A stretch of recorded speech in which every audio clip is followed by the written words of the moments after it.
बिस्मिल्लाहिर्रहमानिर्रहीम।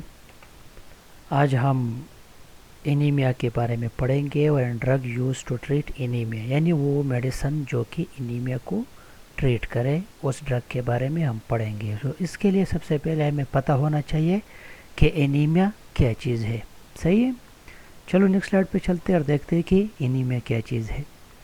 एनीमिया असल में जनरली हमें पता है कि एनीमिया जो है, जब हमारे ब्लड में हीमोग्लोबिन कम हो जाए। हीमोग्लोबिन कम होने का मतलब ये है कि रेड ब्लड सेल कम हुए हैं, क्योंकि हीमोग्लोबिन रेड ब्लड सेल ही में होते हैं। जब रेड ब्लड सेल कम हो जाए, यानी जो एरिथ्रोसाइट है इसके वॉल्यूम कम हो जाए, तो इसकी वजह से फिर एनीमिया काज होती है।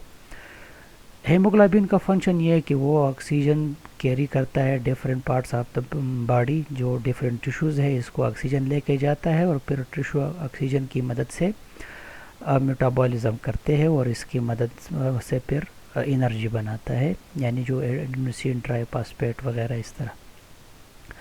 लेकिन जब ऑक्सीजन डिफिशिएंसी हो जाएगी तो फिर टिश्यू में सही तरीके से मेटाबॉलिज्म नहीं होगा। जब नहीं होगा तो बॉडी को फिर कम एनर्जी मिलेगी, यानी जैसे एटीपी एडेनोसिन ट्राइफॉस्फेट वगैरह ये कम मिलेगी बॉडी को, तो बॉडी की ज़रूरत इससे पूरी नहीं होगी।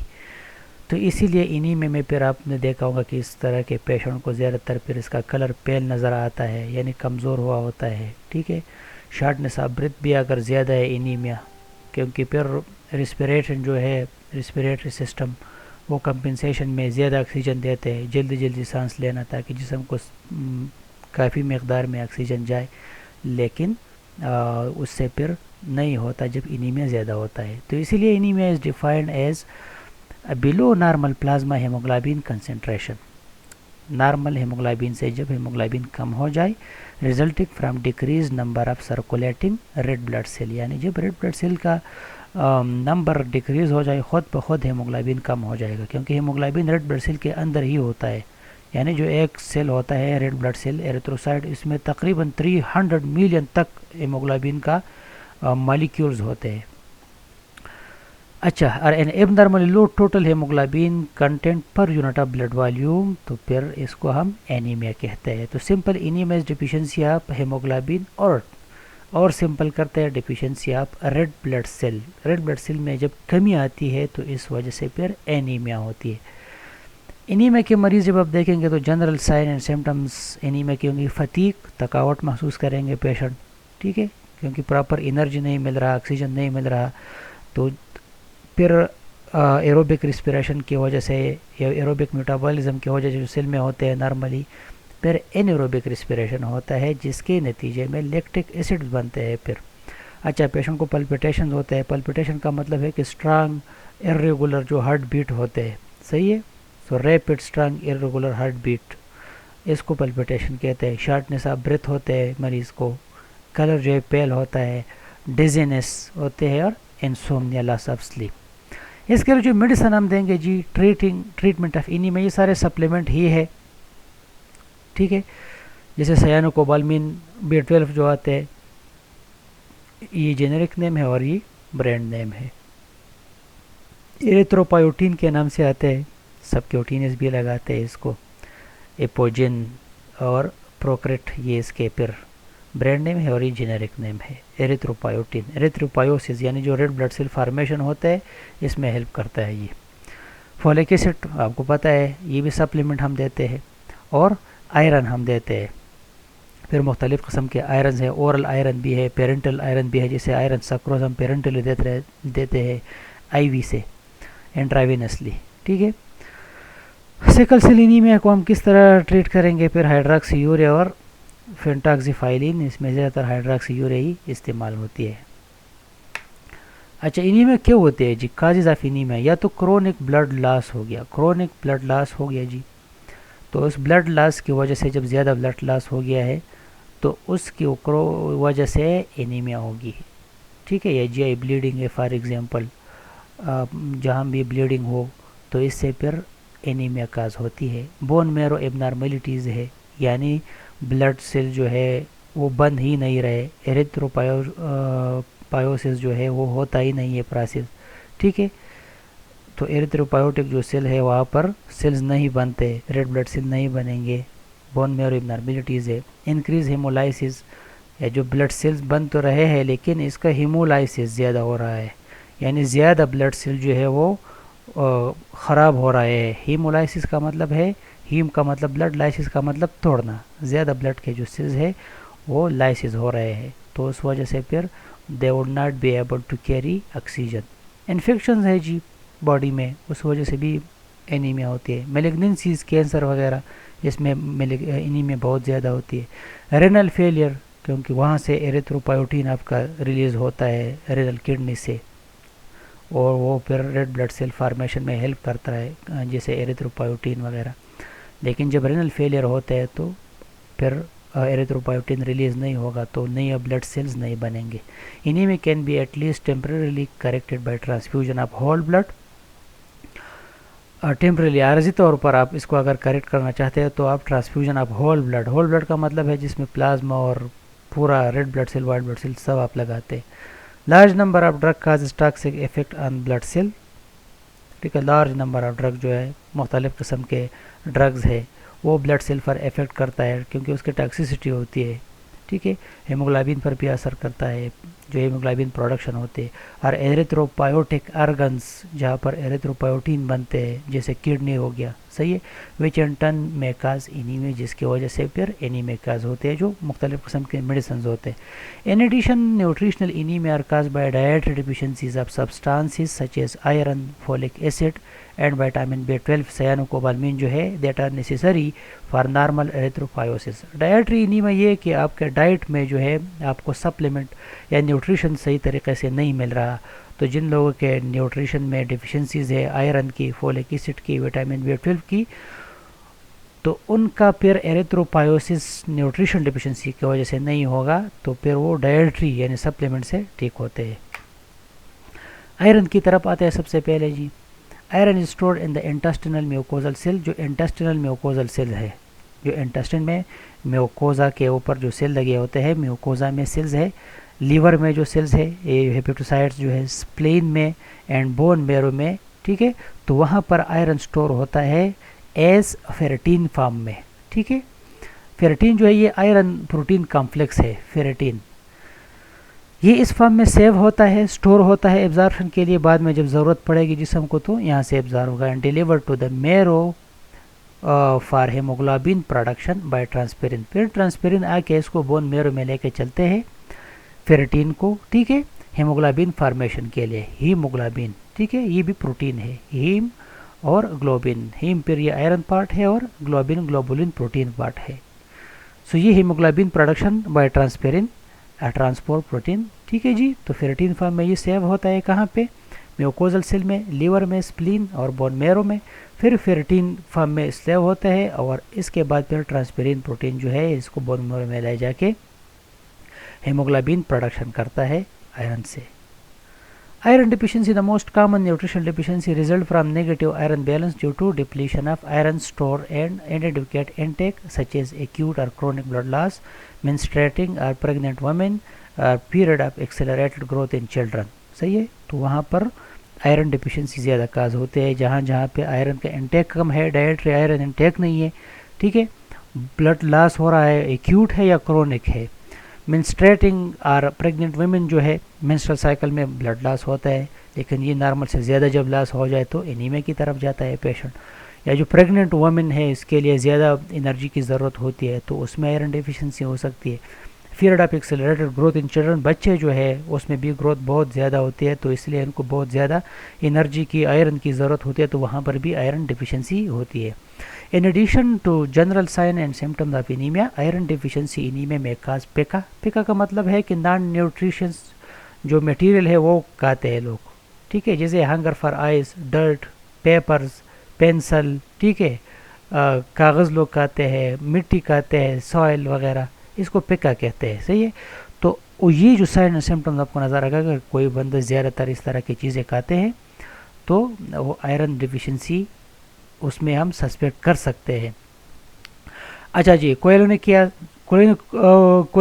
जो है यानी upward curvature of the finger and टोनेल। Upward curvature of finger and टोनेल इस तरह होता है, ये अब देखिए अपवर्ड कर्वेचर हो गया, ठीक है जी, टोनेल का, इस तरह ये जो आपको नज़र आ रहा है।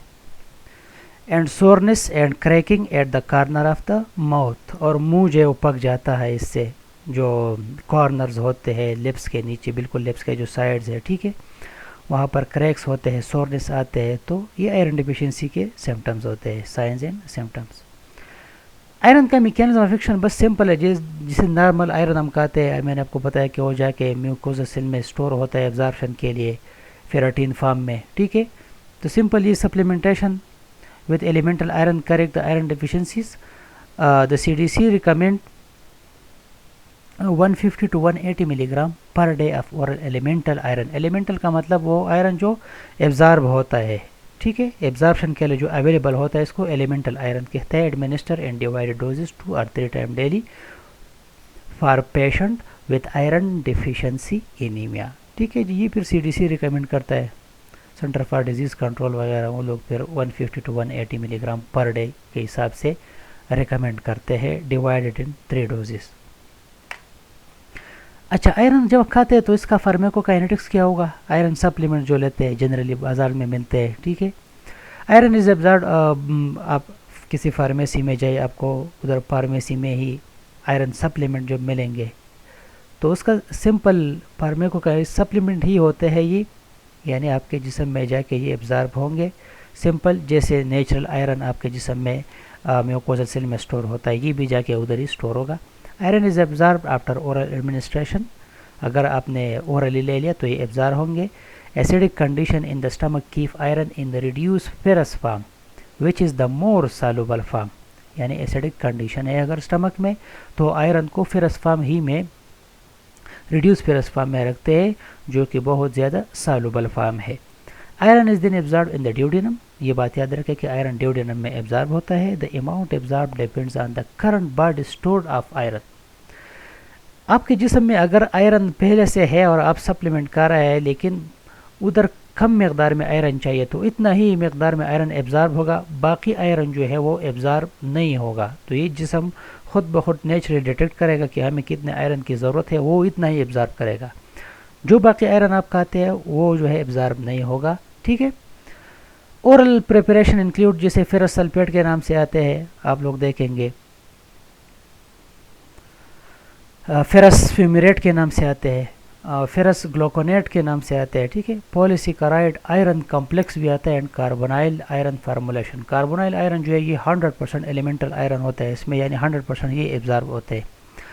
The percentage of elemental iron varies in each oral iron preparation, elemental iron का मतलब है कि कितना आयरन एब्जॉर्प्शन के लिए अवेलेबल है। पेरेंटल फार्मूलेशन ऑफ आयरन, यानी जब आईवी हम देते हैं या सबक्यूटेनियस वगैरह, ठीक है, तो ओरल नहीं, तो उसमें से आयरन डेक्स्ट्रान, ठीक है, IV sodium ferric gluconate, ferumoxytol, ferric carboxymaltose and iron sucrose. Iron sucrose आजकल बहुत ज़्यादा यूज़ होते हैं, आईवी पेरेंटली जो है आल्सो अवेलेबल, यानी तो इसका मतलब है कि आयरन ओरली भी अवेलेबल है और पेरेंटली भी अवेलेबल है। While parental administration treat iron deficiency rapidly, parental मतलब हम आईवी जब देते हैं तो बहुत जल्द जो है आयरन डिफिशियंसी को ट्रीट करता है।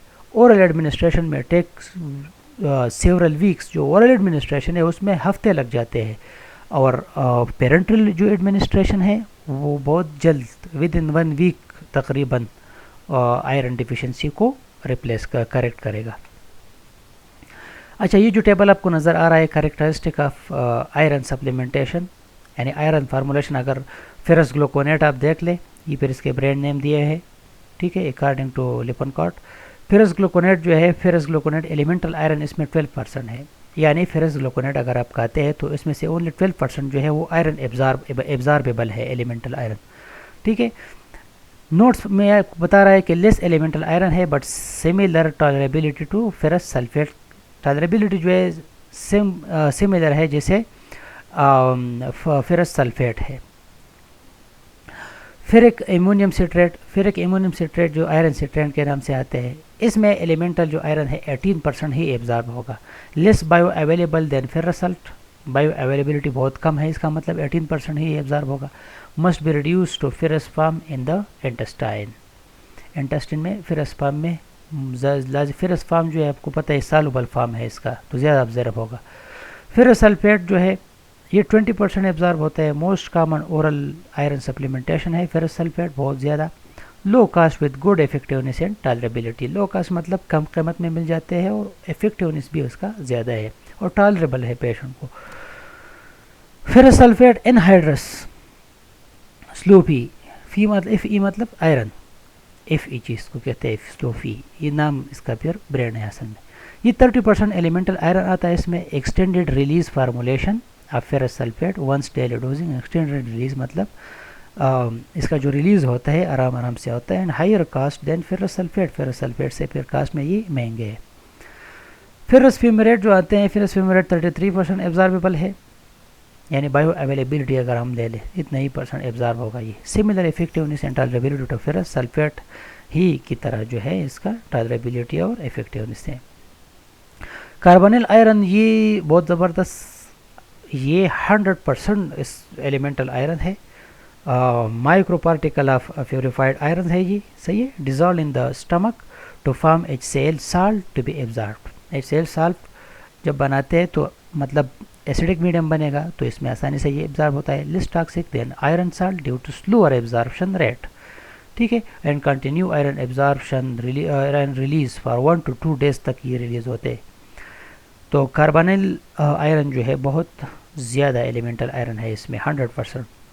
पॉलीसेकेराइड एंड आयरन कॉम्प्लेक्स है, ये भी 100% है, ठीक है। टेस्टलेस एंड ऑर्डरलेस है, इसका जायका भी नहीं है और बू भी नहीं है।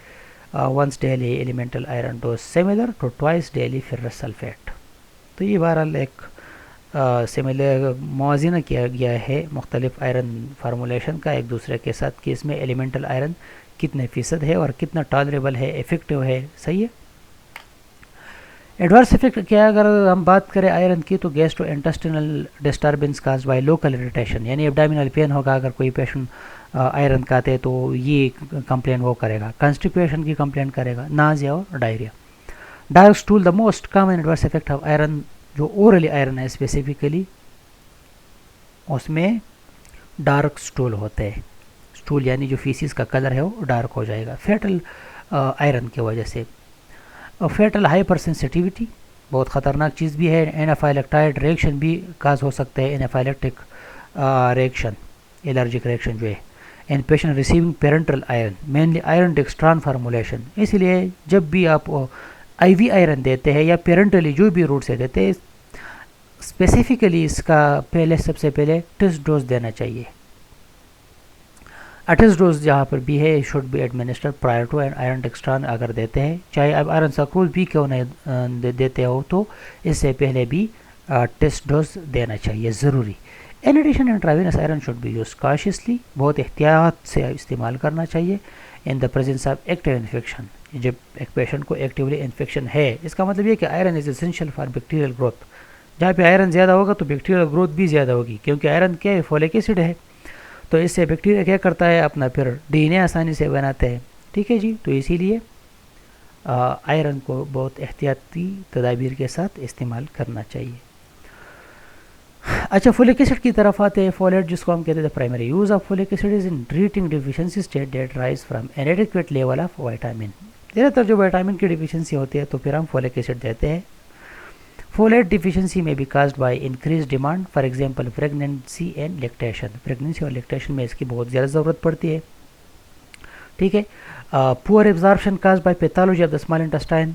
स्मॉल इंटेस्टाइन में कोई मसला है, डिजीज़ है जिसकी वजह से एब्जॉर्प्शन सही तरीके से नहीं होता है, कम एब्जॉर्प्शन होता है, तो इसलिए फिर हमें ज़्यादा फोलिक एसिड बाहर से देना चाहिए। अल्कोहलिज्म, क्योंकि वो एब्जॉर्प्शन को इनहिबिट करता है ज़्यादा। Treatment with drug that are dihydrofolate reductase inhibitor, जैसे ट्राइमेथोप्रिन हमने प्रीवियस क्लासेस में पढ़ा था कि वो डीहाइड्रोफोलेट रिडक्टेज इनहिबिटर है। तो इससे क्या होता है, फोलिक एसिड इनहिबिट होता है, फोलिक एसिड नहीं बनेगा, तो इसीलिए इसकी कमी हो जाएगी। फिर drug that directly inhibit DNA synthesis, for example जी जो एजिथोप्रिन एंड ज़िडोइडिन, ये जो मेडिसिन है इसकी वजह से डायरेक्टली इनहिबिट करता है DNA सिंथेसिस को। और drug that reduce folate absorption, for example phenytoin and phenobarbital, इनका काम है कि ये फोलेट एब्जॉर्प्शन को कम करता है। Primary result of folic acid deficiency is मेगाब्लास्टिक anaemia. मेगाब्लास्टिक, mega मतलब बड़ा, ब्लास्टिक का मतलब सेल एनीमिया, बड़े वाला सेल, यानी large size red blood cell जब होते हैं इसमें anaemia, which is caused by administer synthesis of purines and pyrimidines. ठीक है, किस वजह से होते हैं? Diminished synthesis, sorry diminished synthesis मतलब होता है कि जब प्यूरिन और पायरेमाइडिन्स का सिंथेसिस कम नहीं सिंथेसिस नहीं होंगे, नहीं बनेंगे। ठीक है, तो इसका मेन काम क्या है कि प्यूरिन और पायरेमाइडिन्स यानी एडिनिन, ग्वानिन, थाइमिन, साइटोसिन, यही चीज़ें बनाते हैं ना, तो ये चीज़ें नहीं बनेंगे। जब ये चीज़ें नहीं बनेंगे, डीएनए नहीं बनेगा। जब डीएनए नहीं बनेंगे पूरा, तो प्रोसेस नहीं होगा फिर। This lead to an inability of erythropoietic tissue to make DNA. Erythropoietic tissue मतलब एरिथ्रोपायोसिस जहाँ पे होता है, रेड ब्लड सेल फार्मेशन। ठीक है, एरिथ्रोपायोसिस कहते हैं रेड ब्लड सेल फार्मेशन को। तो जब रेड ब्लड सेल फार्मेशन नहीं होगा फिर, और डीएनए फिर नहीं बनेंगे। Folic acid is rapidly absorb in the jejunum unless abnormal pathology is present. Folic acid जो है वो रैपिडली एब्जॉर्ब होता है जिजनम में। जैसे हमने आयरन पढ़ा, आयरन हमने बताया कि वो ड्यूडिनम में एब्जॉर्ब होते हैं, और फोलिक एसिड जो है ये जाके जिजनम में एब्जॉर्ब होता है जब तक यहाँ पर कोई पैथोलॉजी ना हो, कोई डिजीज़ ना हो, तो ये फिर आसानी से एब्जॉर्ब होते हैं। Oral folic acid administration is non toxic and at high doses, ये नॉन टॉक्सिक होते हैं। Excess vitamin is excreted in the urine. Rare hypersensitive reaction to parenteral injection have been reported. बहुत कम मतलब इससे होते हैं allergic reaction. Erythropoietin and darbepoetin की तरफ आते हैं। सो एरिथ्रोपायोटिन असल में प्रोटीन है जो कि रेड ब्लड सेल फार्मेशन में हेल्प करता है एरिथ्रोपायोसिस में। पेरिट्यूबुलर सेल है किडनी में, जो किडनी है उसमें जो पेरिट्यूबुलर सेल्स है, ट्यूबल फॉर्म में जो सेल्स लगे होते हैं, respond to hypoxia and synthesis and release erythropoietin और ग्लाइकोप्रोटीन। एरिथ्रोपायोटिन ये ग्लाइकोप्रोटीन है। जब हाइपोक्सिया होती है, सिंथेसिस ऑफ एरिथ्रोपायोटिन किडनी इसको बनाता है। सही है, ये ग्लाइकोप्रोटीन है। एरिथ्रोपायोटिन स्टिमुलेट स्टेम सेल्स, जहाँ से आपका WBC, RBC जितने भी ब्लड सेल है वो बनते हैं स्टेम सेल्स में, बोन मैरो में। तो ये जाके इसको स्टिमुलेट करता है to differentiate into proerythroblast and promote the release of reticulocyte from the marrow and initiation of haemoglobin formation. ठीक है, तो एरिथ्रोपायोटिन का काम क्या है कि जाके स्टेम सेल्स को स्टिमुलेट करेगा। जब स्टेम सेल्स को ये स्टिमुलेट करेंगे तो release of reticulocyte from bone marrow. Reticulocyte यही, ठीक है जी, जो ब्लड सेल्स है bone marrow initiation of haemoglobin formation start करते हैं। एरिथ्रोपायोटिन रेगुलेट रेड ब्लड सेल प्रोलाइफरेशन। प्रोलाइफरेशन मतलब बढ़ना, सेल्स का आगे पैदा होना, ज़्यादा सेल्स पैदा होना। एक सेल्स था, अब 2 सेल हो गए, 4 सेल, 6, 12, 24। ठीक है जी, तो 48 सेल, इसको प्रोलाइफरेशन कहते हैं। And differentiation in bone marrow में इसको डिफरेंशिएट करते हैं। ह्यूमन एरिथ्रोपायोटिन, इसको इपायोटिन अल्फा भी कहते हैं, produce by recombinant DNA technology जो होते हैं आजकल, इससे भी बनाया जाता है। Is effective in treatment of anaemia caused by and stage renal disease, जो एंड स्टेज रेनल डिजीज़ है। सही है, human immunodeficiency virus infection, bone marrow disorder, prematurity and malignancy. अच्छा, तो जो रिकम्बिनेंट डीएनए टेक्नोलॉजी की मदद से फिर ह्यूमन एरिथ्रोपायोटिन बनाते हैं, तो एंड स्टेज जो रेनल डिजीज़ है इसमें यूज़ होते हैं। ह्यूमन इम्यूनोडेफिशिएंसी वायरस इन्फेक्शन उसमें यूज़ होते हैं। बोन मैरो डिसऑर्डर्स है तो उसमें भी यूज़ होते हैं। प्रीमेच्योरिटी में यूज़ होते हैं। मैलिग्नेंसीज, कैंसर वगैरह जिसमें ज़्यादातर ब्लड सेल बनते नहीं है, सही है, तो भी यूज़ होते हैं एरिथ्रोपायोटिन। अच्छा, डार्बीपोएटिन की तरफ आते हैं। So darbepoetin long acting form of erythropoietin. Darbepoetin has half life about 3 time that of epoetin alfa. तो इसका हाफ लाइफ बहुत ज़्यादा है as compare to erythropoietin. These agents are well tolerated and are administered intravenously in renal dialysis patient or subcutaneously for other indication. Renal dialysis patient मतलब जब dialysis पे patient होता है तो उसमें आईवी ही देते हैं उधर डायलिसिस के बाद जब डायलिसिस हो जाए, सही है। और सबक्यूटेनियसली फिर देते हैं जो अदर इंडिकेशन जैसे मेलिग्नेंसीज वगैरह हो गई, सही है। Side effect such as blood pressure elevation and arthralgia, ठीक है, मसल्स पेन वगैरह may occur in some cases. In addition iron supplementation may be required to ensure an adequate response, iron supplementation की भी बहुत ज़रूरत है ताकि एडिक्वेट रिस्पांस जो है इसका बरकरार रहे। ओरल जो आयरन सप्लीमेंट है वो भी होना चाहिए इसके साथ। When apoptotin alpha is used to target hemoglobin concentration over 11 gram per day, serious cardiovascular events such as thrombosis and severe hypertension, increased risk of death, shorten time to tumor progression and decreased survival have been observed. ये इसीलिए बहुत एहतियात के साथ use करना चाहिए क्योंकि erythropoietin alpha जो है आप हेमोग्लोबिन का कंसंट्रेशन देखिए कि 11 ग्राम पर डे, ठीक है। तो अगर उस टारगेट से ज़्यादा था आपका हेमोग्लोबिन और आपने एपोटिन अल्फा जो एरिथ्रोपोएटिन हमने पढ़ा ये आपने दे दिया, तो फिर ये मसले आपके सामने आएंगे। सीरियस कार्डियोवैस्कुलर इवेंट्स, थ्रोम्बोसिस होगा, severe hypertension, increase risk of death, even shorter time to tumour progression and decrease survival have been observe. तो इसीलिए हमेशा आप सबसे पहले कंफर्म करें कि हीमोग्लोबिन लेवल लो है या नहीं है। 11 से जब ऊपर है तो बिल्कुल आपने इसको कंसिडर नहीं करना है। Recommendation for all patient receiving epoetin alfa or darbepoetin include minimum effective dose that does not exceed a hemoglobin level of 12 gram per dl and a hemoglobin level that does not rise by more than 1 gram per dl over a 2-week period. So 2-week period में 1 ग्राम पर del से आप इसको count करेंगे ताकि इससे ज़्यादा ना हो। अब 12 ग्राम पर डेल पे पहुंच गए पेशेंट, बस ठीक है, अब इसको स्टॉप करना चाहिए और नहीं देना चाहिए, चाहे ये एपोटिन अल्फा आप दे रहे हो या डार्बिपोएटिन दे रहे हो। तो फिर जब 12 ग्राम पर डेल पे पहुंच गए पेशेंट तो फिर इसको स्टॉप ही करना चाहिए और नहीं देना चाहिए। If hemoglobin level exceeds 10 gram per day, doses of epoetin alpha or darbepoetin should be reduced or treatment should be discontinued, ठीक है।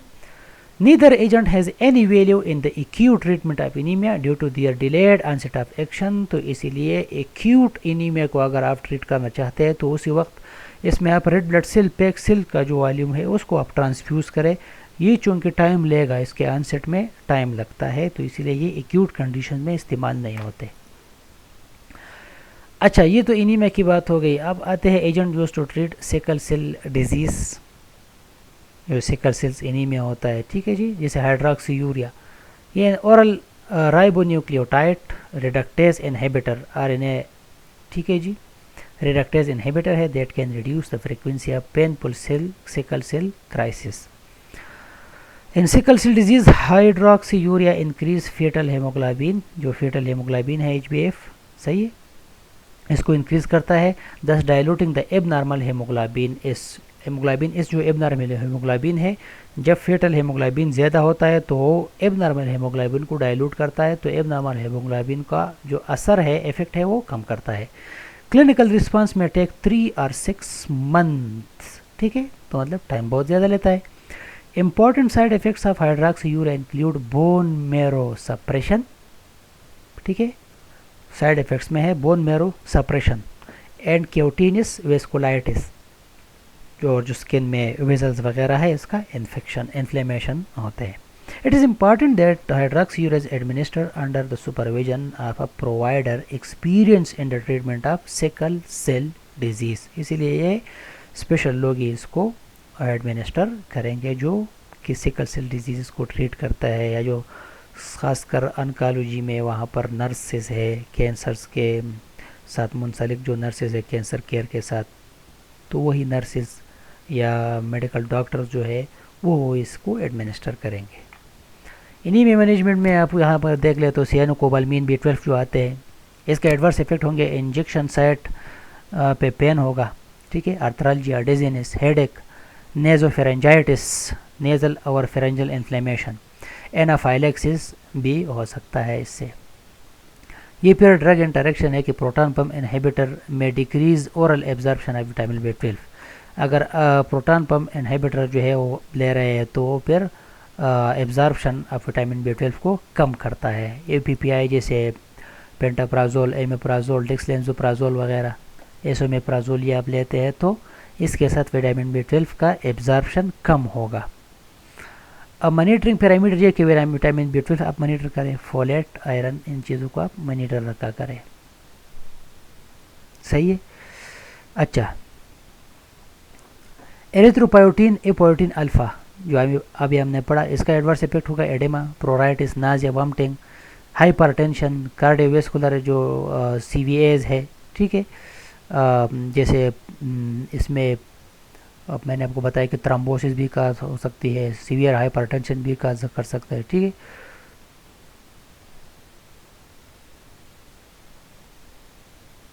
थ्रोम्बोसिस। अच्छा, डार्बीप्रोटीन अल्फा अगर आप ले रहे हैं so duplication of therapy can lead to increase adverse event, यानी इसके साथ फिर आप एक ही लेंगे, दूसरा आप अगर देते हैं तो फिर इंक्रीज एडवर्स इवेंट्स में चला जाएगा। यानी अगर आप एरिथ्रोपोएटिन भी ले रहे हैं और इसके साथ साथ डार्बीप्रोटीन भी लेते हैं तो जो एडवर्स इफेक्ट होंगे वो दोगुना होंगे अभी। तो मॉनिटर में आपने एच मॉनिटर में रखना है। एच का मतलब है हीमोग्लोबिन है, हेमाटोक्रिट जो है वो आपने मॉनिटर करना है, सीरम फेरेटिन भी आपने मॉनिटर करना है और ब्लड प्रेशर को भी आपने मॉनिटर करना है। डार्बीप्रोटीन अल्फा जो है oedema, dyspnoea, difficulty in breathing, hypertension, CVA and thrombosis. अच्छा, ये CVA बार बार आता है, ठीक है जी। ये सेरेब्रोवेस्कुलर एक्सीडेंट वगैरह इसके साथ मतलब सेरेब्रल और जो वेस्कुलर एक्सीडेंट इसको कहते हैं। अच्छा, epoetin alfa duplication of therapy can lead to increase adverse event, same इसके साथ भी है। फोलिक एसिड जो है bad taste in mouth cause करते हैं, एडवर्स इफेक्ट है इसका, नाजिया, कंफ्यूजन, इरिटेबिलिटी। अच्छा जी, कोलेसिस्टामीन में इंटरफियर विद एब्जॉर्प्शन, अगर कोलेसिस्टामीन भी आप ले रहे हैं और आप फोलिक एसिड भी ले रहे हैं तो एब्जॉर्प्शन जो है सही तरीके से नहीं होगा। इसमें कंप्लीट ब्लड काउंट जो है इसको आप मॉनिटर करेंगे और सीरम फोलेट जो है ये भी आप मॉनिटर करेंगे। आयरन जब आप देते हैं तो प्रोराइटिस काज हो सकता है इससे, आयरन से। अच्छा, आयरन से फिर NVD मतलब नाजिया, वॉमिटिंग और डायरिया, सही है। हेडेक भी काज हो सकता है, एनाफाइलेक्सिस रिएक्शन भी हो सकता है। अच्छा जी, अगर डिफ्रोक्सामिन आप ले रहे हैं तो चीलेट आयरन डाइमेरिकाप्रोल तो चीलेट आयरन बनाएगा, चीलेट बनाएगा तो फिर एब्जॉर्प्शन नहीं होगा। इसमें भी आपने एच तो एच का मतलब हेमोग्लोबिन हेमाटोक्रिट को मॉनिटर करना है, सीरम आयरन को आपने मॉनिटर करना है, ठीक है जी। TIBC का मतलब टोटल आयरन बाइंडिंग कैपेसिटी, ये भी आप मॉनिटर करेंगे। ट्रांसपेरिन और रेटिकुलोसाइट काउंट जो है वो भी आप मॉनिटर करेंगे। सिकल सेल एनीमिया में हम हाइड्रोक्सीयूरेज देते हैं, ठीक है। ये माइलो सप्रेशन काज करते हैं, स्किन अल्सर काज करते हैं साइड इफ़ेक्ट में, सेकेंडरी ल्यूकीमिया भी इससे काज हो सकती है। एलिवेटेड लीवर एंजाइम जो है इसको भी ALT वगैरह इनको भी जी एलिवेट करते हैं। अच्छा जी, इसमें माइलो सप्रेशन का मतलब होता है कि जो bone marrow suppression, simple bone marrow जब सप्रेस होता है, ठीक है। ड्रग इंटरेक्शन, HIV मेडिकेशन अगर आप ले रहे हैं तो hydroxyurea can decrease CD4 count, salicylates increase bleeding risk, ठीक है जी। और प्रोबिन एसिड यूरिक एसिड इसको इंक्रीज करता है। इसमें आप CBC को ही मॉनिटर करेंगे। बस ये आज का तो मुख्तसर सा टॉपिक है। इसमें सिर्फ आपने ये याद रखना है कि एनीमिया क्या है और इसके लिए कौन कौन से मेडिसिन देते हैं, फिर ओरल आयरन की क्या है, पेरेंट्रल आयरन क्या है, ठीक है, फोलिक एसिड क्या है जी, साइनोकोबाल्मिन हम देते हैं और फिर सिकल सेल एनीमिया के लिए हाइड्रोक्सीयूरिया देते हैं। तो आज के लिए इतना ही काफ़ी है, इसको आप स्टडी कर लें इंशाल्लाह। और ये बेसिन का जो आप थर्ड सेमेस्टर कल 4th यूनिट मेरे ख्याल में है, इसके साथ ही ख़त्म होता है। नेक्स्ट में फिर एंटी न्यूप्लास्टिक मेडिसिन है। चलो जी, अल्लाह हाफिज़।